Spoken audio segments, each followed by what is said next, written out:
네, 성도 여러분 안녕하십니까? 네.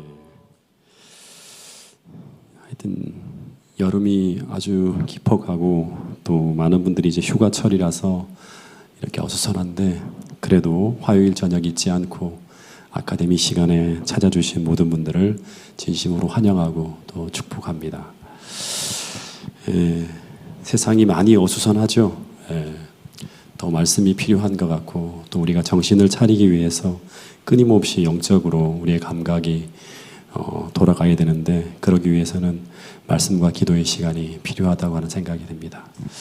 자, 오늘도 우리 아주 중요한 두 권의 책을 오늘 공부할 텐데 이 로마서하고 갈라디아서의 책을 오늘 한 시간 동안에 잠깐 요약해서 정리를 할 텐데 우리 갈라디아서는 우리가 공부를 한 책이지만 로마서는 우리가 공부를 하지 않았지만 혹시나 필요하면 제 강의들이 뭐 이렇게 인터넷에 좀 떠도는 것 같습니다. 찾아서 보셔도 될 것 같고요. 오늘은 그 부분을 한 30분 안에 좀 요약하는 시간을 좀 가져보도록 하겠습니다.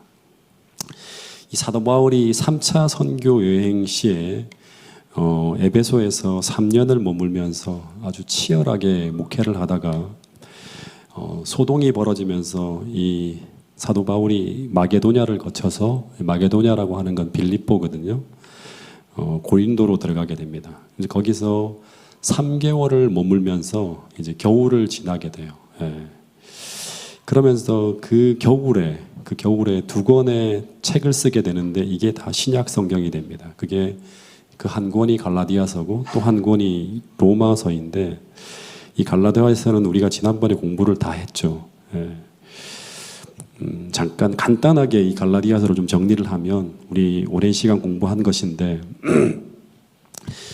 이 갈라디아서가 쓰여진 목적은 뭔가 하면 이 예루살렘에서 온 유대인 거짓 교사들 때문에 이제 쓰여집니다. 이 거짓 교사들이 이제 사도 바울과 다른 이제 이 성경의 가르침을 전하면서 교회에 큰 혼란이 일어납니다. 근데 이 유대인 교사들은 이제 뭐라고 하는가 하면 이제 사도 바울이 전한 그 가르침이 전부 다 거짓 복음이다라고 주장합니다. 근데 그 거짓 복음을 전하게 된 이유가 뭔가 하면 사도 바울은 어떤 사람이다? 사도가 아닌 거짓 사도다고 하는 거예요. 그래서 하나는 사도 바울이 전한 가르침을 공격하고 또 하나는 사도 바울의 사도직을 공격하면서 이제 이 사람들이 이제 이 갈라디아서에서 막 혼란을 일으킬 때 이 사도 바울이 즉시 어떻게 하는가 하면 이 갈라디아 교회를 지키기 위해서 이 거짓 교사들의 주장을 조목조목 반론을 하면서 이제 갈라디아서를 쓰게 됩니다. 그래서 갈라디아서 1장, 2장에 보면 이제 사도 바울이 거짓 사도가 아니라 그 진짜 하나님이 인정하시는 참 사도라고 하는 것을 이야기하면서 1장, 2장에는 주로 어떤 이야기가 나오는가 하면 자전적인 이야기가 나와요. 자기 경험에 대한 이야기가 1장, 2장에 쭉 나오죠. 사도직을 변호하면서. 그래서 이 갈라디아서를 통해서 우리는 다른 곳에서는 실려있지 않은 바울에 대한 몇 가지 이야기를 확인할 수 있는데 그게 뭔가 하면 우리가 사도행전 9장에서는 이 사도 바울이 다메섹에서 개종했다는 것까지 알고 있는데 그 후에 아라비아로 갔다가 3년 후에 다시 다메섹으로 돌아왔고 다시 이제 베드로를 만나기 위해서 예루살렘으로 갔다고 하는 정보는 어디만 나오는가 하면 갈라디아서에서만 나와요. 그래서 그 이야기를 통해서 우리는 요런 경험을 사도 바울이 했구나 하는 걸 알 수 있어요. 그리고 2장 후반부부터는 이 거짓 교사들의 가르침을 논박하면서 이 다른 복음에 맞서서 이 거짓 교사들이 전하는 이 다른 복음에 맞서 갖고 사도 바울이 복음에 대해서 이제 아주 간략하게 설명을 하는데 여기 담겨 있는 이야기를 보면 믿음으로 말미암는 중요한 기별들을 시도하는데 이제 그 내용이 뭔가 하면 왜 우리가 행함이 아닌 믿음으로 구원을 받게 되는지 그리고 믿음이 무엇인지 그리고 믿음으로 살아갈 때 성령이 역사하고 그 성령의 역사를 통해서 우리 안에 그리스도가 계시다고 하는 확증인 성령의 열매가 어떻게 나타나게 되는지 아주 짧은 어떤 그런 이야기를 통해서 조목조목 잘 써놓은 책이 바로 이제 조직적으로 써놓은 책이 바로 갈라디아서입니다. 한번 정리해 볼게요. 간단하게. 왜 우리가 행함이 아닌 믿음으로 구원을 받게 됩니까? 우리 안에는 선한 것이 없기 때문이에요. 그러면 믿음이란 무엇인가? 예수님께서 이 땅에서 그리고 하늘에서 우리를 위해 이루신 모든 것들을 믿고 받아들이는 거예요. 근데 그러기 위해서 우리는 어떻게 해야 되는가 하면 갈라디아서 2장 20절에 보면 우리 자신을 그리스도의 십자가에 함께 못 박고 나의 삶의 운전대를 온전히 주님께 넘겨드리는 것, 이걸 가지고 갈라디아서에서는 믿음이라고 합니다. 근데 그렇게 할 때 이제 내 안에 사는 것은 내가 아니라 예수님께서 살게 되는데 이 내 안에 계신 그리스도를 우리는 무엇이라고 하는가 하면 성령 하나님이라고 하는 거예요. 그리고 이 성령 하나님께서 우리 안에 생애하실 때 그분이 우리 안에 계시다고 하는 증거가 나타나는데 그냥 이게 바로 9가지 성령의 열매다. 이 성령의 열매가 9가지 열매가 나타나지 않으면 육신의 열매가 나타나게 된다 하는 거예요. 이게 갈라디아서의 결론이에요. 그래서 갈라디아서 6장 7절에는 이런 말씀이 있는 거예요. 이 결론처럼 같이 한번 읽어보겠습니다. 갈라디아서 6장 7절 말씀입니다. 시작. 스스로 속이지 말라. 하나님은 업신여김을 받지 아니하시나니 사람이 무엇으로 심든지 그대로 거두리라. 예, 자기 육체를 위해 심는 자는 육체로부터 계속 썩어질 것을 거두게 되고 성령을 위하여 심는 자는 성령으로부터 영생을 거두게 된다고 하는 거예요. 그래서 이 열매를 통해서 이제 그들을 알지니 하는 그 이야기가 같이 이렇게 이제 통일성 있게 쭉 이어지는 걸 볼 수 있습니다. 이 갈라디아서의 이야기는 이제 제가 갈라디아서를 다 다루었기 때문에 이 정도로 정리하고요. 오늘은 이 로마서에 나오는 이야기를 중심으로 좀 이야기를 나눠보도록 하겠습니다. 사도 바울이 로마에 한 번도 간 적이 없어요. 네. 근데 한 번도 간 적이 없는 이 로마의 그리스도인들을 위해 쓴 편지가 바로 로마서예요. 나머지 바울 서신은 전부 다 그가 목양하고 그곳에 가보았고 그 교회 상황을 알고 있는 상태에서 다 글을 썼어요. 근데 이 로마서는 한 번도 가보지 않은 성도들을 생각하며 쓴 편지가 바로 로마서예요. 이 로마서 15장 18절 19절에 보면 이제 이런 말이 있어요. 당시 이제 사도 바울이 예루살렘에서부터 시작해서 일루리곤까지 복음을 전했다고 하는데 이 일루리곤은 어디인가 하면 그 여기 보면 지도를 보면 이제 이 마게도니아에서도 더 북쪽이에요. 이 북쪽에 있는 곳이 일루리곤이라고 하는데 이 사도 바울이 일루리곤에서 선교했다고 하는 기록은 사도행전이나 바울 서신에 없어요. 그러니까 성경이 바울의 모든 사역을 다 기록한 건 아니에요. 훨씬 더 많은 일들을 사도 바울이 했어요. 그러니까 이 어떻게 본다 그러면 그리스 서쪽 이쪽 더 끝에 있는 지역이 이제 그 일루리곤 지역인 여기까지 복음을 전파했다고 하는 거예요. 이 사도 바울이 이제 그의 사역을 이제 여기서 3차 선교행이 마치면서 이 고린도에서 쭉 해고를 하면서 그해 겨울에 이 사도 바울이 3차 여행을 마치면서 뭐라고 하는가 하면 이 고린도 교회에서 새로운 계획을 세우고 있다고 하는 이야기를 하고 있는 거예요. 근데 그 계획이 어떤 계획인가 하면 로마서 15장 22절부터 24절에 보면 이런 말을 해요. 내가 너희에게 가려고 했다고 하는 건 로마에 가려고 했다고 하는 거예요. 근데 여러 번 길이 막혔다고 하는 거예요. 그리고 뭐라고 하는 거예요? 이곳에서는 더 이상 일할 것이 없다고 해요. 이제 내가 사역이 여기서는 다 끝났다. 내 사역은 이제 다 할 거 다 했다. 이제 나머지에게 다 인수인계가 된다고 하는 거예요. 그러면서 어디로 가려고 한다? 이제 여기 보면 서바나로 간다고 하는 거예요. 서바나가 어디죠? 스페인이에요. 스페인으로 가기를 원한다고 하는 거예요. 그러면서 사도 바울은 이제 스페인을 향한 4차 선교 계획을 세우고 있었어요. 근데 스페인으로 갈 때 어디를 들려간다? 로마를 들려서 가려고 하니 그때 내가 너희들을 좀 만나고 기쁨으로 만나고 내가 스페인으로 가는 것을 어떻게 해달라? 도와달라고 후원해달라고 하는 그런 이야기를 하는 거예요. 그래서 바울이 3차 선교행이 마쳐지는 이 고린도에서 그가 세운 4차 선교 계획이 무엇인가 하면 로마를 거쳐서 스페인으로 가서 복음을 전하는 거예요. 그 스페인은 어디인가 하면 당시의 땅끝이에요. 왜 땅끝까지 복음을 전하려고 하는가? 이제 평안하게 고린도도 안정되어지고 있으면 좀 여기서 좀 편하게 이렇게 쉴 수 있는데 사도 바울의 생각은 뭔가 하면 오직 주의 오심을 기다리면서 땅끝까지 복음을 전해야겠다고 하는 그 생각을 가지고 끊임없이 영혼 구원을 위해서 새로운 미지의 개척지로 향해 나가는 걸 볼 수 있습니다. 이 사람들이 바로 누구인가 하면 이 초대교회 교인이었고 그 스피릿이 바로 사도 바울에 담겨있는 스피릿이라고 하는 거예요. 그래서 4차 선교여행으로 로마를 거쳐 스페인으로 가려고 하는데 로마에 있는 성도들을 만나기 전에 먼저 편지를 써서 로마로 보냈다고 하는데 목양의 차원에서 당시에 한 3,000명 정도 로마에 그리스도인이 있었다고 하는 이야기가 나옵니다. 계속 이제 로마를 중심으로 이제 그 복음이 퍼져가고 있었다고 하는 거죠. 그러면 이제 본격적으로 로마서를 아주 빠르게 제가 요약해 보도록 할 텐데요. 8장까지를 한번 쭉 요약을 할 거예요. 8장까지 이야기가 거의 이제 이 교리적인 부분이고요.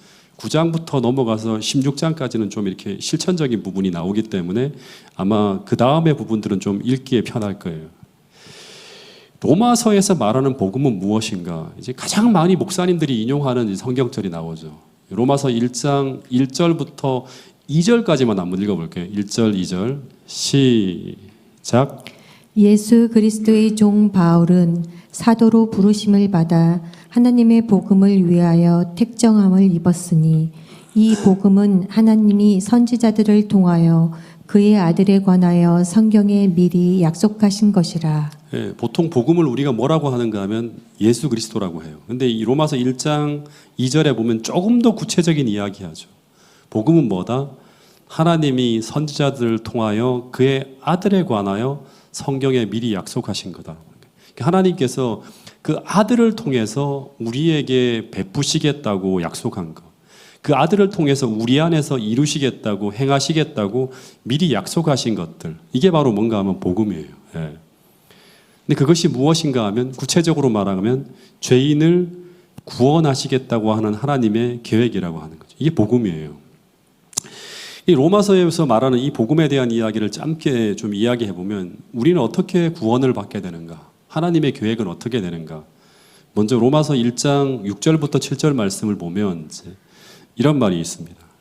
하나님은 로마에 있는 신자들을 사랑하셔서 뭐로 불렀다? 성도로 어떻게 했다? 부르셨다고 하는 거예요.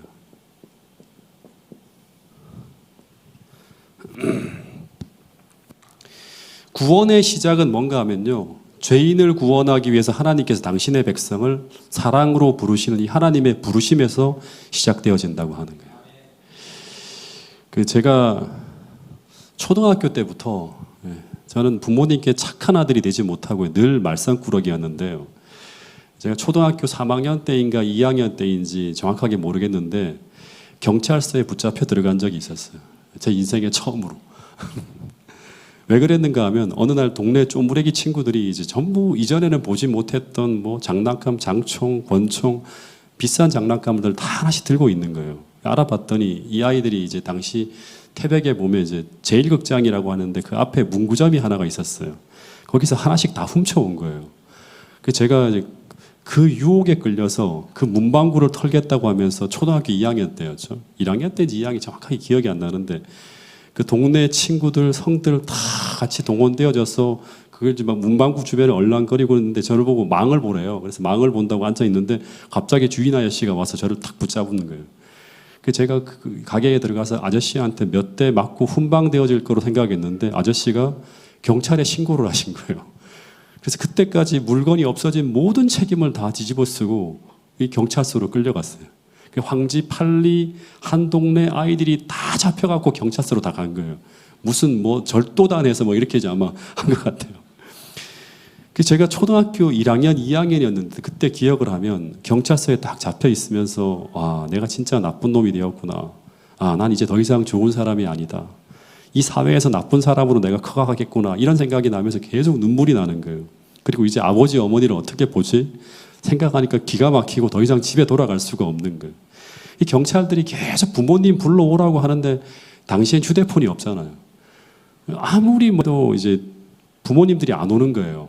근데 이제 잠시 후에 웬 머리가 막 산발하고 잠바도 대충 입고 몸빼 차림에 신발도 막 꺾어 신고 막 달려오는 아주머니 한 분의 얼굴을 보니까 초췌한 모습으로 파출소 안으로 막 뛰어 들어왔는데 근데 제일 먼저 그 아주머니가 하는 소리가 재훈이 어디 있냐고 막 묻는데 우리 어머니였어요. 그러면서 연신 경찰서 순경들한테 잘못했다고 몸을 굽히시면서 막 이야기한 후에 서둘러서 이 아이들이 훔친 전체 손해배상액을 어머니가 다 지불하시고요. 그 안에 있는 아이들을 다 데리고 나오셨어요. 저는 이제 집에 들어가면 반은 죽을 줄 알았어요. 근데 어머니가 굉장히 근심 어린 표정으로 집구청까지 쭉 걸어오는데 갑자기 따뜻한 표정으로 딱 한마디 말씀을 하셨는데 뭐라고 했는가 하면 재훈아 이런 데 출입하면 안 된다. 다시는 이러지 말라고 하시는 거예요. 그래서 집에 돌아와서는 오히려 제가 그 경찰서에서 순경들한테 막 혼나면서 얼마나 놀랬는지를 아시고요. 집에 들어와서 제일 먼저 뭘 했는가 하면 목욕물을 다 받아하고 따뜻한 이 다라가 있거든요. 거기다가 이제 저를 목욕을 시켜주셨어요. 여러분, 죄가 발생했을 때 이 아담과 하와는 하나님을 먼저 찾지 않았어요. 하나님을 피해 숨어 있는 잃어버린 아담과 하와를 찾기 위해서 그들을 부르시면서 먼저 찾아온 분이 누구다? 하나님이셨어요. 부모님이 죄 지은 아이를 건지기 위해 찾아가는 것처럼. 이게 성경의 일관된 이야기예요. 누가복음 15장에 등장하는 잃은 양, 잃어버린 동전, 잃어버린 아들을 먼저 찾아 나서는 이 비유 속에 나타나시는 하나님의 모습이 성경에 나오는 하나님의 인류를 구원하시는 모습이라고 하는 거예요. 여러분, 바울도 마찬가지죠. 예수님을 만난 것도 그가 예수님을 찾아가다가 만난 것이 아니라 이 바울이 살기등등해서 예수님과 전혀 다른 멸망의 방향을 향해 달려가는 그의 뒤를 쫓아오신 분은 누구다? 바로 하나님이라고 하는 거예요. 그래서 누가복음 19장 10절에 보면 이런 말씀이 있는 거예요. 인자가 온 것은 잃어버린 자를 찾아 구원하려 합니다.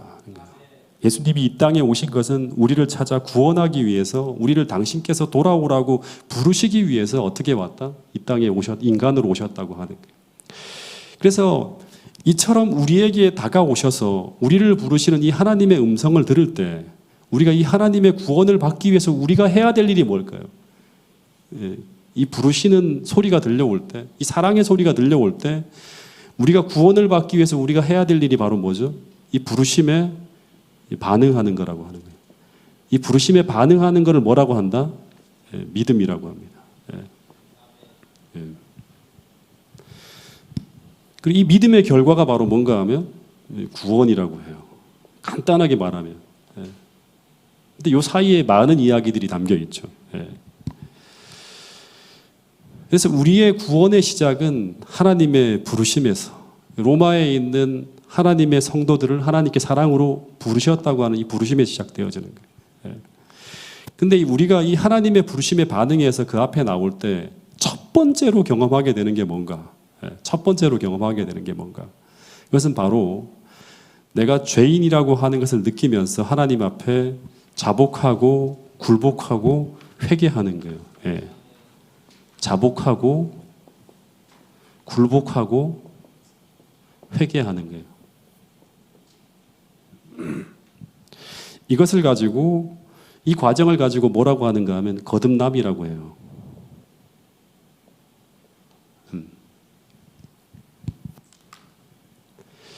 어떻게 하면 우리가 거듭날 수 있을까? 하나님께서 우리에게 어떻게 거듭나게 하시는가?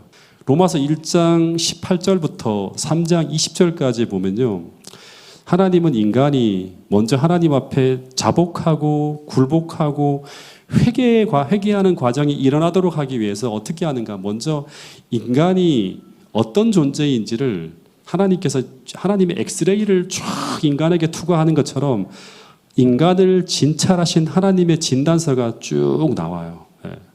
진단서가. 그 진단서의 내용이 로마서 1장 18절부터 시작해서 3장 21절까지의 내용이에요. 근데 그 진단의 결과가 어떻게 나왔는가 하면 3장 23절에 나오는데 같이 한번 읽어보겠습니다. 3장 23절 시작. 모든 사람이 죄를 범하였음에 하나님의 영광에 이르지 못하더니. 하나님의 진단, 인간을 이렇게 진찰하시고 난 다음에 진단의 결과가 뭔가 하면, 한마디로 하면 우리는 절대 스스로의 힘으로 하나님의 영광에 이룰 수 없는 처절한 죄인이라고 하는 게 결론이에요. 이 갈라디아서와 똑같죠.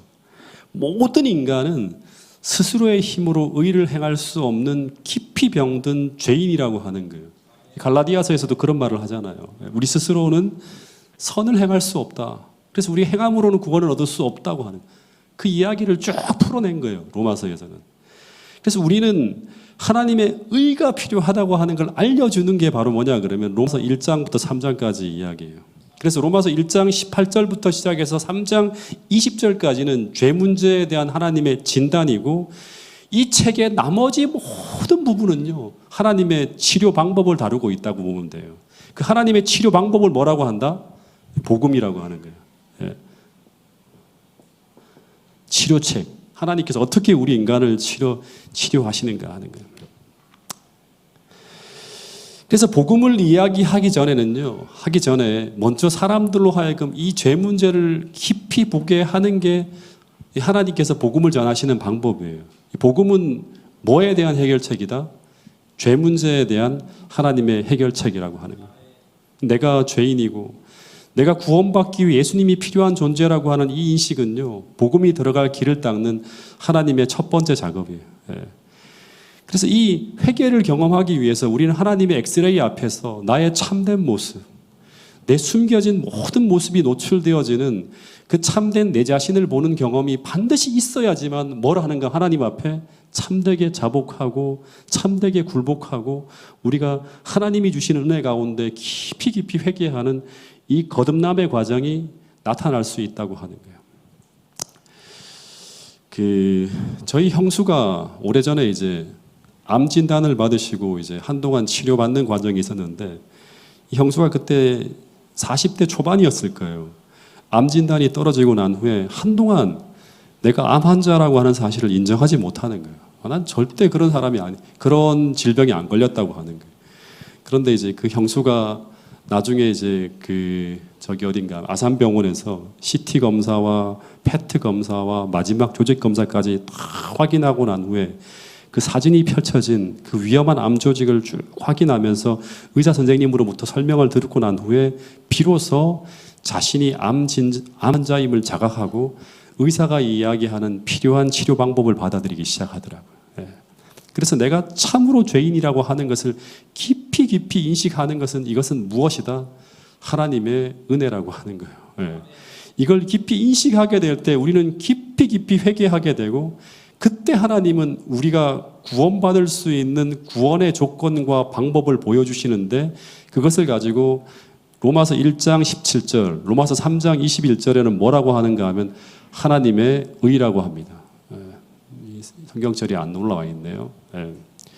로마서 1장 17절, 3장 21절에 보면 이제 율법 외에 하나님의 의, 하나님께서 만드신 의를 우리에게 제공하신다고 하는 거예요.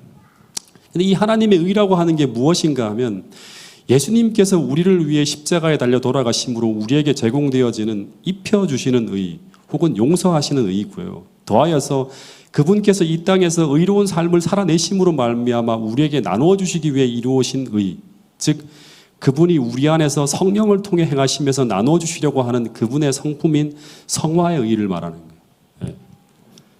그러니까 이걸 뭐 우리는 칭의, 성화라고 하는데,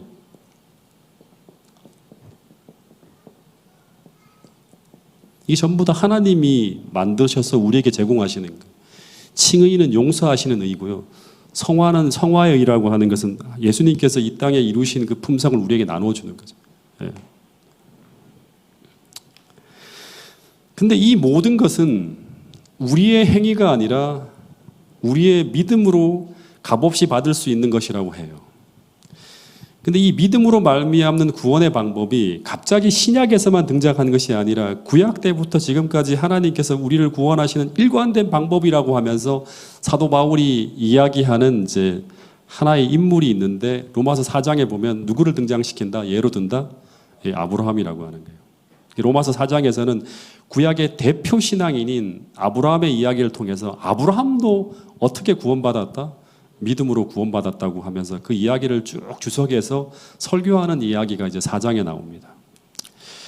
그리고 5장에 들어가면 이제 5장 1절에 보면 이제 이런 말을 이제 원래 이제 어떻게 보면 학자들은 이렇게도 이제 로마서를 구분하는데, 1장부터 4장까지는 믿음에 대한 이야기고요. 그 다음에 5장부터 시작해서 나머지 끝까지의 이야기는 이제 믿음으로 말미암아 사는 이야기다라고 이렇게 구분짓기도 해요.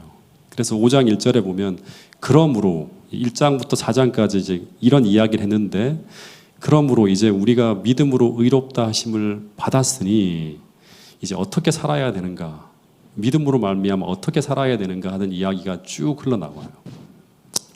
근데 이제 제가 좀 많이 건너뛰고요. 믿음으로 산다고 하는 것은 어떻게 사는 것이다? 우리 계속 같이 공부했잖아요. 믿음으로 산다고 하는 것은 어떻게 사는 것이다? 제가 지지난주 설교 때도 이제 그런 말씀을 드렸는데 믿음으로 산다고 하는 것은 어떻게 사는가 하면 내 힘이 아니라 하나님의 능력으로 사는 거예요. 로마서에서 계속 이야기하는 것의 결론이 뭔가 하면 내가 아니라 오직 그리스도. 이게 이제 한마디로 말하면 믿음으로 살아가는 것의 하나의 표어예요. 예. 믿음으로 산다고 하는 것은 내 힘이 아니라 그리스도의 힘으로 살아간다고 하는 것인데 이걸 조금 더 구체적으로 이제 이 로마서 6장에서는 어떻게 설명하는가 하면 기독교의 신앙은요, 예, 어떻게 본다 그러면 내 생명이 아니라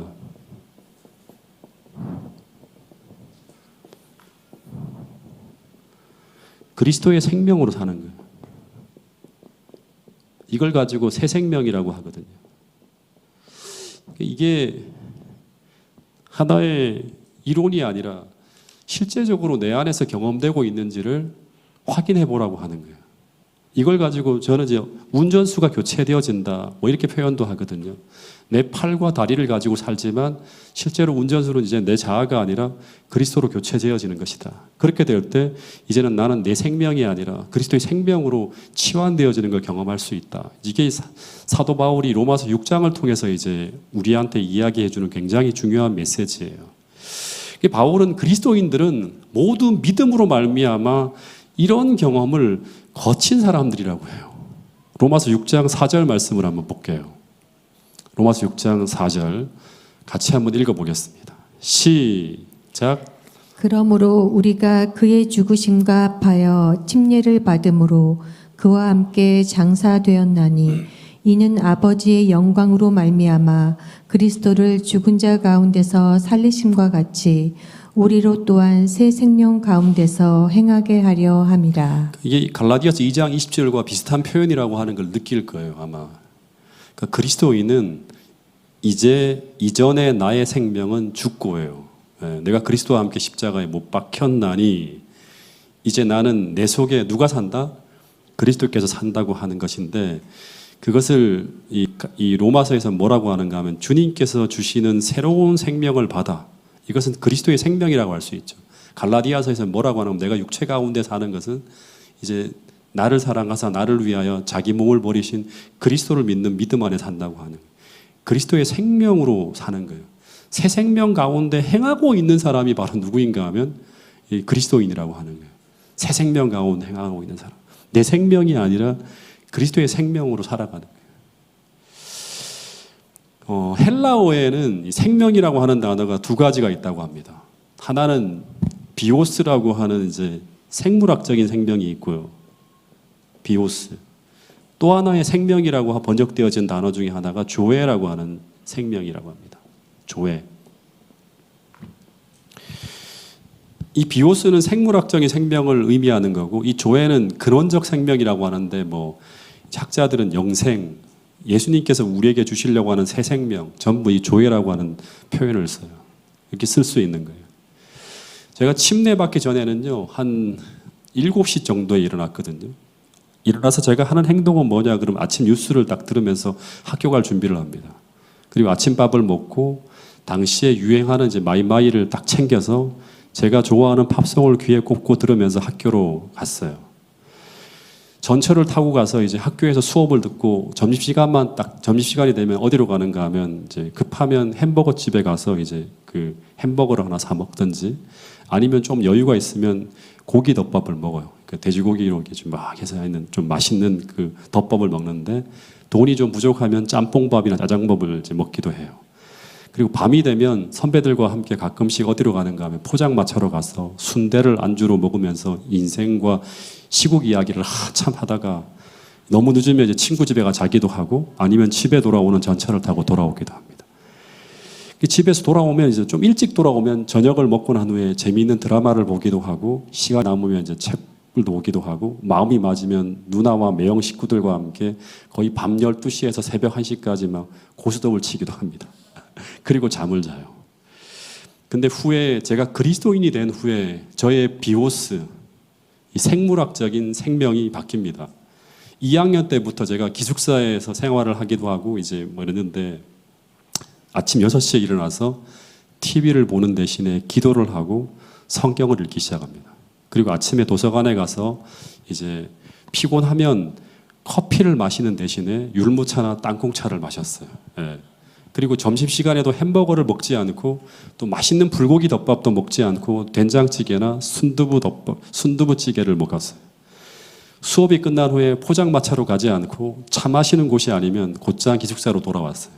저는 변했어요. 여러분, 제가 정말 성경적으로 말하는 변화를 경험했을까요? 이것들만을 가지고는 저의 변화를 확실하게 할 수가 없어요. 말할 수가 없어요. 비오스는 바뀌었지만 진짜 조회가 바뀌었는가? 성경에서는 조회가 바뀌는 것을 진짜 바뀌는 거라고 하거든요. 바리새인들은 비오스는 바뀌었지만 조회가 바뀌지는 않은 상태의 삶을 살아간 사람들이 바로 바리새인들이었어요. 여러분, 그리스도인이 된다고 하는 것은 진짜 중요한데요. 생활의 개선이나 개혁 정도가 아니라 기독교는 옛 생활을 수정하는 게 아니라고 하는 거예요. 로마서에서 계속 이야기하는 게 뭐냐 그러면 이 조회가 바뀌기 위해서는 뭐가 바뀌어야 되는가 하면 나를 부인해야 돼요. 이게 로마서 나를 부인하는 이 한 가지의 이야기를 로마서 6장에서는 내내 이야기하고 있어요. 로마서 6장 이야기. 나를 부인할 때 더 이상 내 인생의 주인이 내가 아니라고 고백할 때 그 안에 어떤 일이 벌어지는가 하면 내 안에 전혀 없던 새로운 생명이 우리 안에 임하게 되어서 개선이 아닌 본성적인 마음의 변화, 즉 성령이 임재하시는 재창조가 이루어지게 한다고 하는 것이 바로 뭔가 하면 로마서에서 말하는 사도 바울을 변화시킨 이 혁명적인 변화에 대한 이야기, 이게 바로 복음이라고 하는 거예요. 그것을 가지고 로마서 6장 4절에서는 뭐라고 한다? 새로운 생명 가운데서 행하는 삶을 살아가는 것이라고 하는 거예요. 이 믿음으로 말미암은 의라고 하는 것은요, 하나의 삶이에요. 새로운 생명 가운데서 행하는 경험을 하고 있는가 하는 거예요. 그래서 기독교는 나의 생활과 나의 삶 대신 그리스도의 생명, 그리스도의 생활과 그리스도의 삶을 받아들이는 거라고 하는 거예요. 새로운 생명을 받아들이는 거라고 하는 거예요. 이것은 과거에 우리에게는 도무지 존재하지 않던 새로운 생활로의 변화를 이끌어내는 생명이 들어오는 것, 나눠지는 거죠. 이게 성화라고 하는 거예요. 주님께서 이 땅에서 경험했던 모든 삶을 우리에게 주신다고 하는 거예요. 새로운 생명 속에 살아가는 걸 경험하게 해주겠다고 하는 거예요. 무엇만 바꾸면 나를 부인하는 거예요. 운전수만 교체한다 그러면. 믿음으로 하나님 앞에 전적으로 굴복하고 이전에 내가 주인 되어 살아가는 모든 삶에 대해서 회개하고 그거를 주님 앞에 내려놓기로 결심한다 그러면 주님께서 들어오셔서 내 안에 계신 그리스도께서 나를 통치하는 삶으로 우리를 인도하신다고 하는 거예요. 이것을 갈라디아서 2장 20절에서는 내가 그리스도와 함께 십자가에 못 박힐 때 이제는 내가 산 것이 아니요 오직 내 안에 그리스도께서 사신 것이라고 말하고 있는 거예요. 이게 바로 뭔가 로마서에서도 말하는 믿음으로 말미암은 의라고 하는 거예요. 나를 운전하는 운전수가 나에게서 누구에게로 바뀐다? 그리스도로 완전히 바뀌는 거예요. 내가 팔과 다리와 몸을 가지고 살아가지만 실제로 나를 통치하시는 분은 누가 된다? 예수님이 되는 그런 삶으로의 변화를 이야기하고 있는 거예요. 근데 이렇게 만약에 로마서 6장의 경험을 우리가 했어요. 완전히 거듭나서 이렇게 했다고 해요. 그러면 어떻게 될까요? 전쟁이 끝날까요? 우리 삶에서의? 로마서 7장을 보면요. 로마서 7장에 보면 15절부터 25절까지의 이야기를 학자들은 뭐라고 하는가 하면 로마서에서 가장 어두운 부분이라고 합니다. 가장 어두운 이야기라고 합니다. 엄청난 투쟁이 벌어지고 있어요. 우리가 구원을 받고 그리스도인이 되었음에도 불구하고 우리 안에서 일어나는 이 전쟁을 보여주는 내용이 바로 로마서 7장이라고 합니다. 할 얘기가 많지만 모든 것들을 다 좀 정리하고 핵심적인 부분만 좀 이야기하면 왜 이런 갈등이 일어나는가? 그 이유는 뭔가 하면 이전에 우리 안에 없던 무엇이 들어온 거예요? 새로운 생명이 들어왔기 때문에 전쟁이 벌어진다고 하는 거예요. 뭐 이게 새로운 마음이라고 할 수 있겠죠. 이 새로운 생명, 새로운 마음이 들어오면 반드시 뭐가 일어난다? 이전에 없던 전쟁이 벌어지는 거예요. 예. 왜 이런 갈등이 벌어지는가? 이전에 없던 새로운 마음이 우리 안에 이식되었기 때문이라고 하는 거예요. 이 새로운 마음, 새로운 생명을 마태복음 13장에서는 농부가 마음밭에 뿌린 씨앗이라고 이렇게 표현하고 있고요. 베드로전서 3장 21절에는 하나님을 향하여 쫓아가고자 하는 선한 양심이라고 해요. 예. 물은 곧 그리스도 예수의 부활하심으로 말미암아 이제 너희를 구원하는 편이 곧 침례라. 이 침례는 육체에 더러운 것을 제하는 게 아니라 하나님을 향해 찾아가고자 하는 선한 양심이라고, 이 양심이 들어온 거예요. 로마서 7장 22절에는 하나님의 법을 즐거워하는 마음이라고 하고 로마서 6장에서는 새로운 마음이라고 하는 거예요. 근데 이 마음이 여전히 죄를 갈망하는 내 본성에 떨어지는 순간 어떤 일이 벌어진다? 로마서 7장에 보면 격렬한 투쟁이 시작되는 거예요. 근데 이것이 우리 마음에 심어져서 뿌리를 내리고 자라나는가? 아니면 이 시기에 실패하는가에 따라서 우리 신앙의 성패가 좌우된다고 하는 거예요. 예. 진짜 중요한 전쟁이 우리 마음에서 벌어지고 있는 거죠. 근데 로마서 7장 22절 23절에 보면 사도 바울은 자기의 내적 경험을 통해서 무엇을 이야기하고 있는가 하면 이 싸움은 내 의지만으로는 절대 이길 수가 없고 이 전쟁에서 승리하기 위해 우리에게는 뭐가 필요하다? 외부의 힘이 필요한데 그 힘을 로마서 8장에서는 뭐라고 하는가 하면 이 성령이라고 해요. 사도 바울이 처음으로 로마서에서 성령을 언급하고 있는 부분이 바로 로마서 8장이라고 합니다. 그래서 로마서 8장 3절에 보면 육신이 연약하여 할 수 없는 그것을 하나님은 하신다고 하는 거예요. 육신으로 말미암아 연약하여 할 수 없는 것을 하나님께서 하신다고 하는 거예요. 근데 어떻게 하시는가? 이 죄의 법을 극복하기 위해서 이 죄의 법에 맞서서 항구적인 우리의 본성에 작용하는 하나님의 또 하나의 항구적인 힘이 외부로부터 들어오는데 그것을 가지고 뭐라고 하는가 하면 생명의 성령의 법이라고 하는 거예요. 아주 중요한 이야기인데 로마서 8장 1절부터 3절까지의 말씀을 같이 한번 읽어보겠습니다. 마지막 부분이거든요. 자, 한번 읽어보겠습니다. 시작.